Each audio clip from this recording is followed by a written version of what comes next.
इंतजार कर रहा था कि एक लालची और बच्चों का शोषण करने वाला आदमी मुझसे बात करे। मैं सुन सकता था कि वे फोन पर बातें कर रहे थे, ऑफिस में इधर उधर के काम कर रहे थे और मुझे नजरअंदाज कर रहे थे। मेरी इच्छा तो हो रही थी कि मैं उस घमंडी आदमी से बिना मिले ही घर लौट जाऊं, पर किसी वजह से मैं रुक गया। आखिर 15 मिनट बाद ठीक 9 बजे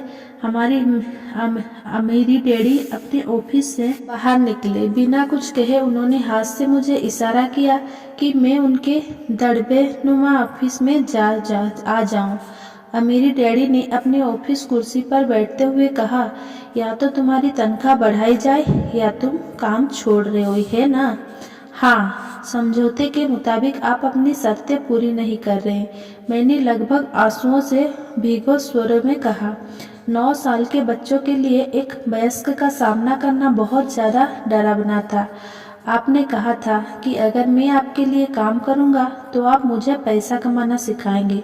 अपनी तरफ से मैंने आपके लिए काम किया, मैंने कड़ी मेहनत की। इस काम के लिए मैंने अपने बेसबॉल गेम की भी कुर्बानी दी और अब आप अपने वादे से मुकर रहे हैं। आपने मुझे कुछ भी नहीं सिखाया है। आप धोखेबाज हैं, जैसा शहर के सभी लोग कहते हैं। आप लालची हैं, आप केवल पैसा कमाना चाहते हैं और अपने कर्मचारियों का बिल्कुल ध्यान नहीं रखते। आपने मुझे इतनी देर तक बाहर बैठाए रखा और मेरी जरा भी इज्जत नहीं की। मैं एक छोटा सा बच्चा हूँ और आपको मेरे साथ इससे बेहतर बर्ताव करना चाहिए था। अमीर डैडी अपनी कुर्सी पर पीछे झुक गए। अपने हाथों को थुड़की तक लाकर उन्होंने मुझे घूरा। ऐसा लग रहा था जैसे वे मेरा विश्लेषण कर रहे थे। बुरा नहीं है, उन्होंने कहा। 1 महीने से भी कम समय में तुम वही भाषा बोल रहे हो जो मेरे ज्यादातर कर्मचारी बोलते हैं। क्या? मैंने पूछा। मैं समझ नहीं पा रहा था कि वे क्या कह रहे थे और इसीलिए मैंने अपना दुखड़ा रोना चालू रखा। मुझे लगता था कि आप अपने वादे पर कायम रहोगे और मुझे कुछ सिखाएंगे। इसके बजाय आप तो मुझ पर अत्याचार करना चाहते हो। ये तो जुल्म है, सरासर जुल्म। मैं तुम्हें सिखा तो रहा हूँ, अमित डैडी ने धीमी आवाज में कहा। आपने मुझे क्या सिखाया है? कुछ भी तो नहीं, मैंने गुस्से से कहा। एक बार मैं चंद सिक्कों में काम करने के लिए तैयार हो गया, उसके बाद तो आपने मुझसे बात तक नहीं की। 10 सेंट प्रति घंटा। मैं आपकी शिकायत सरकार से करूंगा। हमारे देश में भी बाल श्रम कानून है।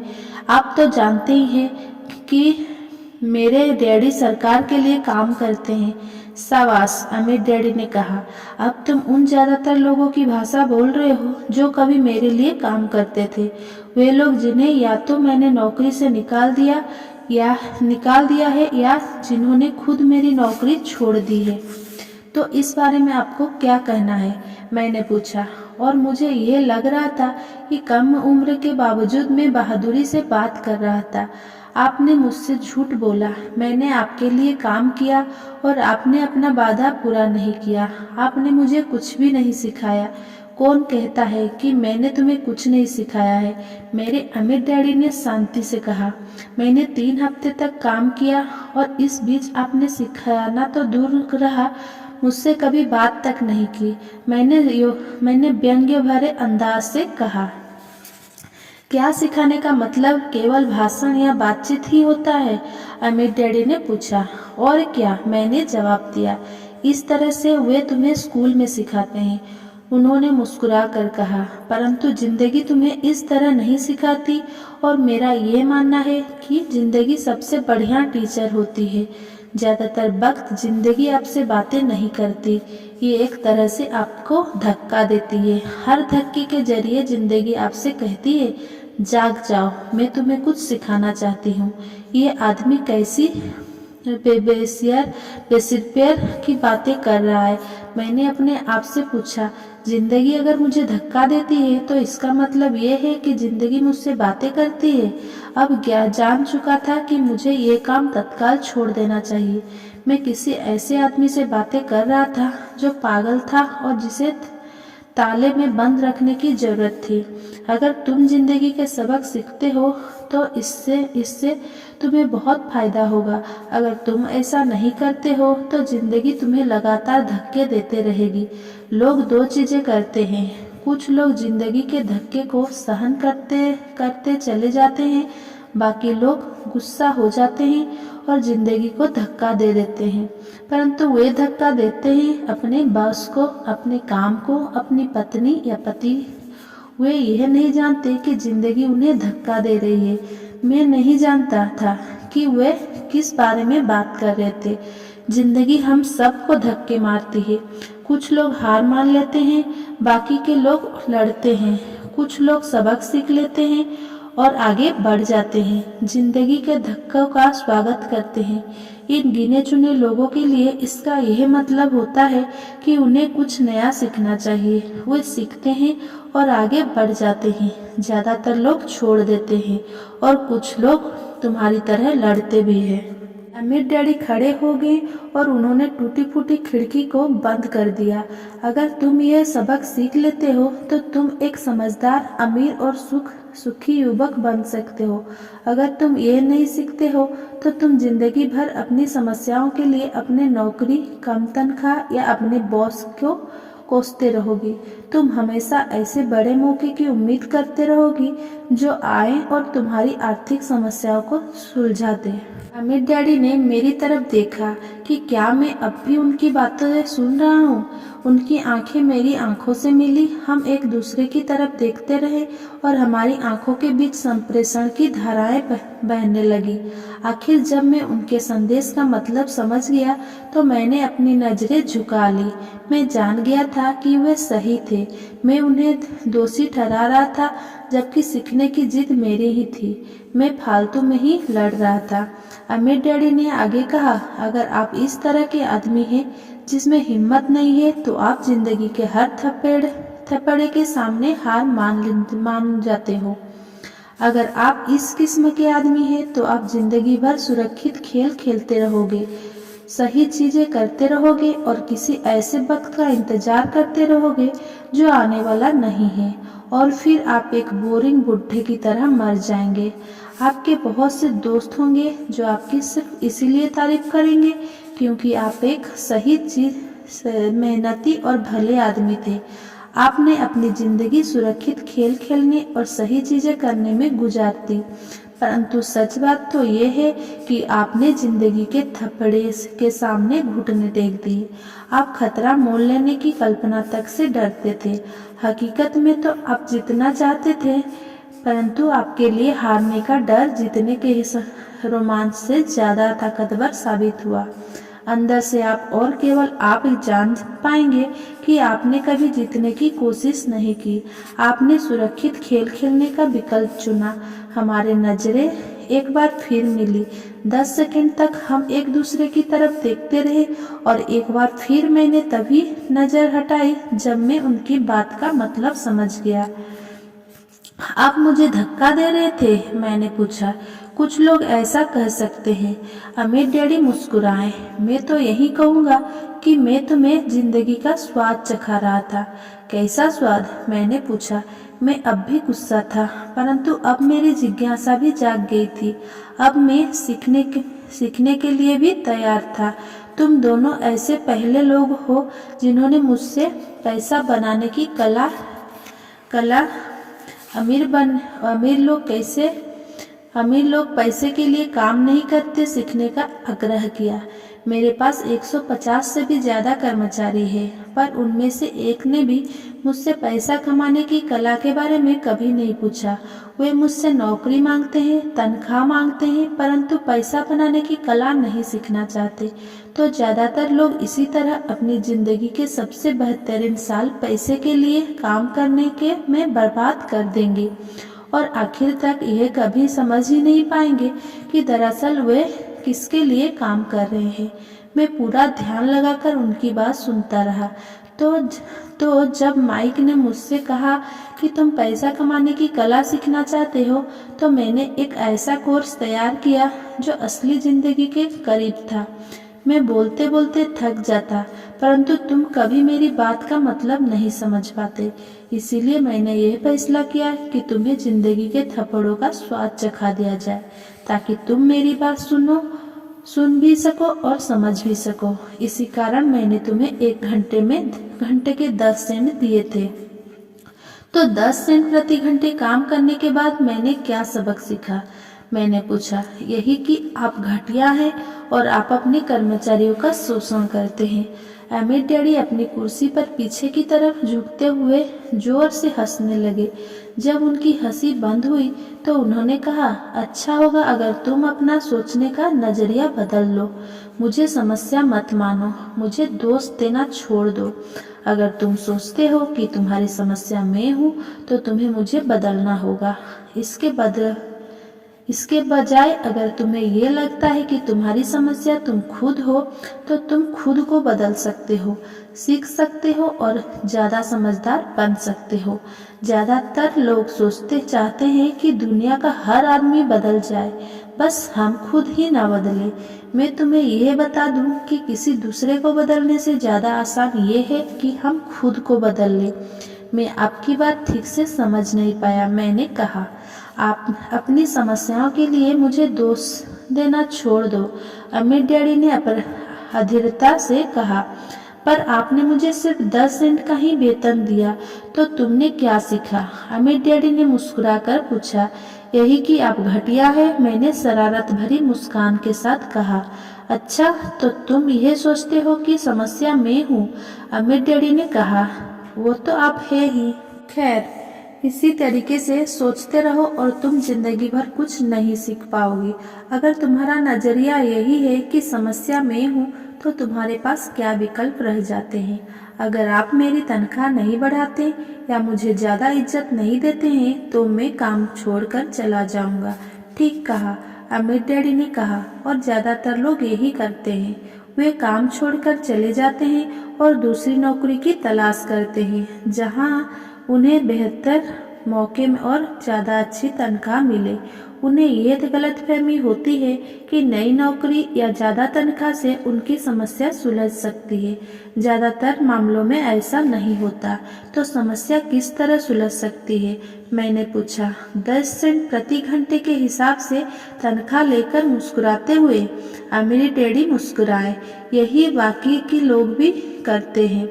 वे यह जानते हुए भी कम तनख्वाह में काम करते हैं क्योंकि नौकरी छूट जाने पर उनका और उनके परिवार का पेट कैसे भरेगा। इसीलिए मन मसोस कर वे नौकरी करते हैं और यह सोचकर तनख्वाह बढ़ाने का इंतजार करते हैं कि ज़्यादा पैसा आने से समस्या सुलझ जाएगी।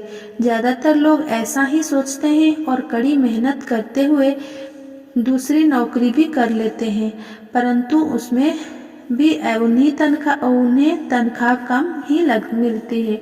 मैं फर्श को घूरता रहा। अब मैं अमित डैडी के सबक को समझने लगा था। मुझे यह एहसास हो गया था कि यह जिंदगी का स्वाद है। आखिरकार मैंने ऊपर की ओर देखा और अपना सवाल दोहराया, तो फिर ये समस्या किस तरह सुलझेगी?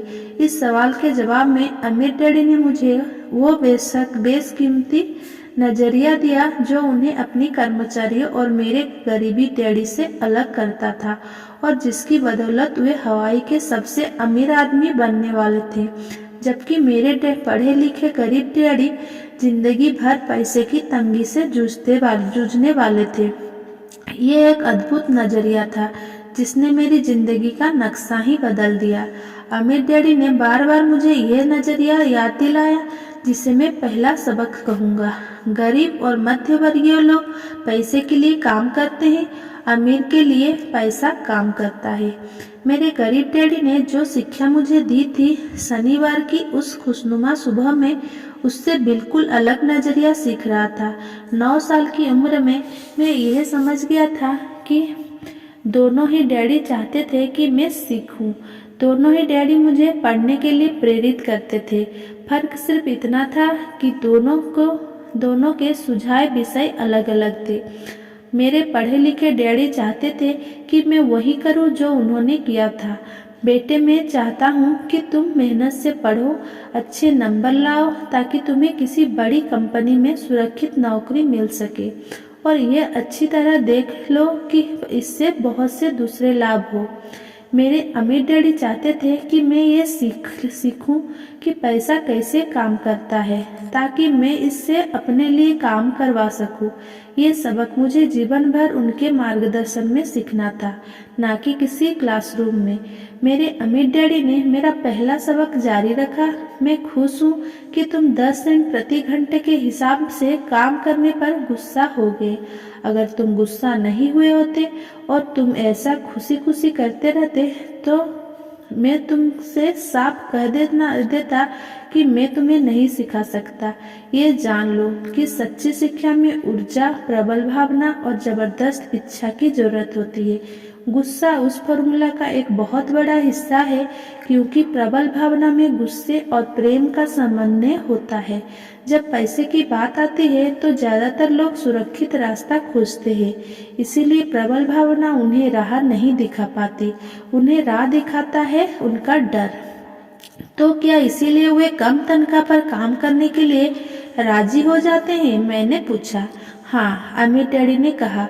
कुछ लोग कहते हैं कि मैं लोगों का शोषण करता हूँ, क्योंकि मैं उन्हें उतनी तनख्वाह नहीं देता जितनी उन्हें शुगर प्लांटेशन या सरकार की तरफ से मिलती है। मैं यही कहना चाहता हूँ कि लोग खुद अपना शोषण करते हैं, डरते हुए हैं, मैं नहीं। पर क्या आपको नहीं लगता कि आपको उन्हें ज्यादा तनख्वाह देनी चाहिए? मैंने पूछा। मुझे ज्यादा देने की जरूरत ही नहीं है, और इसके अलावा ज्यादा पैसा मिलने से उनकी समस्या नहीं सुलझेगी। अपनी डैडी को ही देख लो, वे बहुत सा पैसा कमाते हैं और फिर भी वे अपने बिलों का भुगतान नहीं कर पाते। दुनिया में ऐसे बहुत से लोग हैं जिन्हें अगर ज्यादा पैसा मिल भी जाए तो वे ज्यादा कर्ज में डूब जाएंगे। तो इसी कारण आपने मुझे 10 सेंट प्रति घंटे की तनख्वाह दी। मैंने मुस्कुराते हुए कहा। यह सबक का हिस्सा था। बिल्कुल सही, मेरे डैडी ने मुस्कुराकर कहा। देखो, तुम्हारा डैडी स्कूल गए और उन्होंने बहुत बढ़िया शिक्षा इसीलिए हासिल की ताकि उन्हें अच्छी तनख्वाह वाली नौकरी मिल सके, जो उन्हें मिल गई। परंतु उनके आज भी पैसों की तंगी है। ऐसा इसीलिए है क्योंकि उन्होंने स्कूल में पैसे के बारे में कुछ भी नहीं सीखा, और सबसे बड़ी बात यह है कि वे पैसे के लिए काम करने में भरोसा करते हैं और आप नहीं करते। मैंने पूछा। नहीं, सच पूछा जाए तो नहीं, अमित डैडी ने कहा। अगर तुम पैसे के लिए काम करना सीखना चाहते हो तो स्कूल में ही रहो। ये सीखने के लिए उससे बढ़िया जगह कोई नहीं है। परंतु अगर तुम यह सीखना चाहते हो कि पैसा तुम्हारे लिए किस तरह काम करे, तो यह मैं तुम्हें सिखा सकती हूँ, परंतु तभी जब तुम ये सीखना चाहो। क्या हर कोई यह नहीं सीखना चाहता? मैंने पूछा। नहीं, अमित डैडी ने कहा। सिर्फ इसीलिए क्योंकि पैसे के लिए काम करना ज्यादा आसान है, खासकर तब जब पैसे के बारे में आपकी मूल भावना डर हो। मैं समझ नहीं पाया। मैंने त्योरिया चढ़ाकर कहा। उसकी चिंता फिलहाल मत करो। अभी इतना ही समझ लो कि डर के कारण ही ज्यादातर लोग अपनी नौकरी कर रहे हैं। अपने बिलों का भुगतान ना कर पाने का डर, नौकरी से निकाल दिया जाएगा इस बात का डर, पर्याप्त पैसा ना होने का डर, एक बार फिर से शुरू करने का डर। ये किसी व्यवसाय को सीखने और पैसे के लिए काम करने की कीमत है। ज्यादातर लोग पैसे के लिए पैसों के गुलाम बन जाते हैं, फिर वे अपने बॉस पर अपनी भड़ास निकालते हैं। तो आपकी नज़र में पैसे से अपने लिए काम करवाना एक बिल्कुल अलग विषय है? मैंने पूछा। बिल्कुल, अमित डैडी ने जवाब दिया। बिल्कुल। शनिवार की उस खुशनुमा सुबह हवाई में हम लोग चुपचाप बैठे रहे। मेरे दोस्त उस समय लिटिल लीग बेसबॉल गेम शुरू कर रहे होंगे, पर किसी वजह से मैं खुश था कि मैंने 10 सेंट प्रति घंटे के हिसाब से काम करने का फैसला किया था। मुझे लगा कि मैं कुछ ऐसा सीखने जा रहा था जो मेरे दोस्त स्कूल में कभी नहीं सीख पाएंगे। सीखने के लिए तैयार? अमित डैडी ने पूछा। बिल्कुल, मैंने दांत निकालकर कहा। मैंने अपना वादा निभाया है। मैंने तुम्हें दूर बैठे बैठे भी सिखाया है। अमीर डैडी ने कहा, 9 साल की उम्र में तुम्हें इस बात का पता चल चुका है कि पैसे के लिए काम करना कैसा होता है। अपने पिछले महीने को 50 सालों से गुणा कर लो और तुम्हें इस बात का अंदाज हो जाएगा कि ज़्यादातर लोग की ज़िंदगी किस तरह गुजरती है। मैं समझ नहीं पाया। मैंने कहा, जब तुम मुझसे मिलने के लिए लाइन में इंतजार कर रहे थे तो तुम्हें कैसा लग रहा था? एक बार नौकरी के लिए और दूसरी बार तनख्वाह बढ़वाने के लिए। भयानक, मैंने कहा। अगर तुम पैसे के लिए काम करने का विकल्प चुनते हो तो ज्यादातर लोग के लिए जिंदगी का मतलब यही होता है, अमीर डैडी ने कहा। और तुम्हें तब कैसा लगा था जब मिसेज मार्टिन ने तुम्हारे हाथ में 3 घंटे के काम के लिए 3 सिक्के थमाए थे? मुझे लगा था कि यह काफी नहीं है। मुझे लग रहा था कि यह कुछ भी नहीं है। मैं निराश हुआ था, मैंने कहा। और यही ज्यादातर कर्मचारियों को लगता है जब वे अपनी तनख्वाह के चेक को देखते हैं, खासकर जब उससे टैक्स और बाकी कटौती कर ली जाती है। कम से कम तुम्हें तो पूरी तनख्वाह मिलती थी, उन्हें तो पूरी तनख्वाह भी नहीं मिलती। आपका मतलब है कि ज्यादातर कर्मचारियों को पूरी तनख्वाह नहीं मिलती? मैं हैरान था। नहीं, अमीर डैडी ने कहा, सरकार हमेशा अपना हिस्सा पहले ही ले लेती है। सरकार ऐसा कैसे करती है? मैंने पूछा। टैक्स, अमीरी डैडी ने कहा। जब आप कमाते हो तो आप पर टैक्स लगता है, जब आप खर्च करते हो तो आप पर टैक्स लगता है, जब आप बचाते हो तब आप पर टैक्स लगता है, जब आप मर जाते हो तो भी आप पर टैक्स लगता है। लोग सरकार को ऐसा कैसे करने देते हैं? अमीर लोग ऐसा नहीं करने देते, अमीर डैडी ने मुस्कुराकर कहा। परंतु गरीब और मध्य वर्गीय लोग ऐसा करने देते हैं। मैं दावा करता हूँ कि तुम्हारे डैडी से ज्यादा कमाता हूँ, परंतु वे ज्यादा टैक्स चुकाते हैं। कैसे संभव है? मैंने पूछा। 9 साल का बच्चा इस अजीब आंकड़े को समझ नहीं पा रहा था। कोई आदमी सरकार को ऐसा करने की इजाजत कैसे दे सकता है? अमीर डैडी चुपचाप बैठे रहे। मैं समझ गया कि वे चाहते थे कि मैं सुनूं, ना कि उनसे फालतू की सवाल करूं। आखिर मैं शांत हो गया। जो मैंने था वो मुझे अच्छा नहीं लगा था। मैं जानता था कि मेरे डैडी हमेशा टैक्स का रोना रोते रहते थे, परंतु दरअसल इस बारे में वे कुछ भी नहीं कर पाते थे। क्या जिंदगी उन्हें धक्का दे रही थी? अमीर डैडी मेरी तरफ देखते हुए अपनी कुर्सी में धीमे धीमे और खामोशी से हिलने लगे। सीखने के लिए तैयार? उन्होंने पूछा। मैंने अपना सिर धीमे से हिलाया। जैसा मैंने कहा, सीखने के लिए बहुत कुछ है। पैसे से अपने लिए काम कैसे करवाया जाए, यह जिंदगी भर चलने वाली पढ़ाई है। ज्यादातर लोग 4 साल के लिए कॉलेज जाते हैं और उनकी पढ़ाई पूरी हो जाती है। मैं पहले से ही जानता हूँ कि मेरी धन संबंधी पढ़ाई जीवन भर चलेगी और इसकी वजह यह है कि मैं जितना ज्यादा जान लेता हूँ उससे भी ज्यादा जानने की मेरी जिज्ञासा बढ़ती चली जाती है। ज्यादातर लोग इस विषय को कभी नहीं पढ़ते। वे नौकरी पर जाते हैं, अपनी तनख्वाह लेते हैं, अपनी चेकबुक को बैलेंस करते हैं और बात खत्म हो जाती है। इसके बाद भी उन्हें अचरज होता है कि उनके जीवन में पैसे की समस्याएं क्या है। फिर वे सोचते हैं कि ज्यादा पैसों से उनकी समस्या हल हो जाएगी। बहुत कम लोग को यह एहसास होता है कि असली समस्या धन संबंधी शिक्षा या ज्ञान की है। तो मेरे डैडी को टैक्स की समस्या इसीलिए है क्योंकि उनमें पैसे की समझ नहीं है। मैंने विचलित होकर पूछा। देखो, अमीर डैडी ने कहा, पैसे से अपने लिए कैसे काम करवाया जाए, टैक्स तो उस शिक्षा का सिर्फ एक हिस्सा है। आज तो मैं सिर्फ यह देखना चाहता था कि तुम में अब भी पैसों के बारे में सीखने की प्रबल इच्छा बची है या नहीं। ज्यादातर लोग में सीखने की प्रबल इच्छा नहीं होती। वे स्कूल जाना चाहते हैं, कई व्यवसाय सीखना चाहते हैं, अपनी नौकरी में मजे करना चाहते हैं और ढेर सारा पैसा कमाना चाहते हैं। एक दिन वे तब जागते हैं जब उनके सामने पैसे की समस्या आ जाती है और तब वे काम करना बंद कर दे सकते हैं। पैसे के लिए काम करने की यही कीमत होती है और उन्हें यह कीमत चुकानी ही पड़ती है। अगर वे पैसे से अपने लिए काम करवाना सीख लेते हैं तो उनके सामने यह समस्या कभी नहीं आती। तो तुम्हें अब भी सीखने की, जानने की जिज्ञासा है? अमीर डैडी ने पूछा। मैंने हाथ में सिर हिलाया। अच्छा, अमीर डैडी ने कहा, अब काम पर वापस जाओ और इस बार मैं तुम्हें बिल्कुल तनख्वाह नहीं दूंगा। क्या? मैंने हैरान होकर पूछा। तुमने सही सुना है, तनख्वाह बंद। तुम हर शनिवार 3 घंटे उसी तरह काम करोगे, परंतु इस बार तुम्हें 10 सेंट प्रति घंटे के हिसाब से तनख्वाह नहीं मिलेगी। तुम्ही ने तो कहा है कि तुम पैसे के लिए काम करना नहीं सीखना चाहते, इसीलिए मैं तुम्हें बदले में कुछ भी नहीं दूंगा। मुझे अपने सुनी हुए शब्द पर भरोसा नहीं हो रहा था।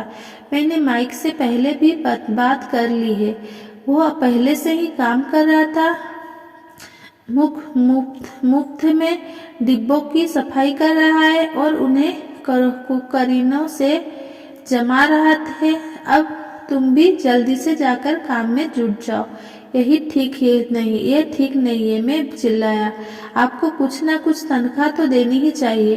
तुमने कहा था कि तुम सीखना चाहते हो। अगर तुम इस बात को अभी नहीं सीख पाओगे तो तुम भी उन्हीं 2 महिलाओं और बूढ़े आदमी का तरह बन जाओगे जो मेरे बिलिंग रूम में बैठे थे। ये लोग पैसे के लिए काम करते हैं और डरते हैं कि मैं उन्हें नौकरी से ना निकाल दूं। या तुम अपने डैडी की तरह बन जाओगे जो पैसा तो बहुत कमाते हैं, परंतु गले तक कर्ज में डूबे रहते हैं। शायद उन्हें ये उम्मीद रहती है कि ज्यादा पैसों से उनकी समस्या सुलझ जाएगी। अगर तुम यही चाहते हुए तो मैं एक बार फिर 10 सेंट के अपने पुराने वादे पर लौटने के लिए तैयार हूँ। या तुम वो कर सकते हो जो ज्यादातर लोग करते हैं, इस बारे में शिकायत करके तनख्वाह बहुत कम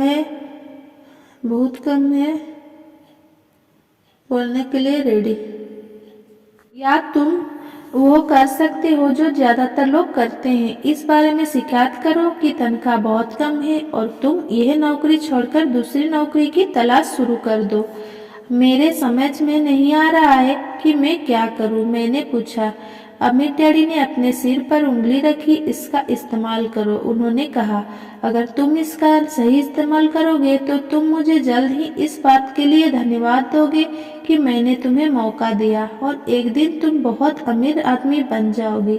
मैं वहाँ यह सोचते हुए खड़ा था कि मुझे कितना घटिया विकल्प दिया जा रहा है। मैं यहाँ अपनी तनख्वाह बढ़वाने आया था और अब मुझे मुक्त करने के लिए कहा जा रहा है।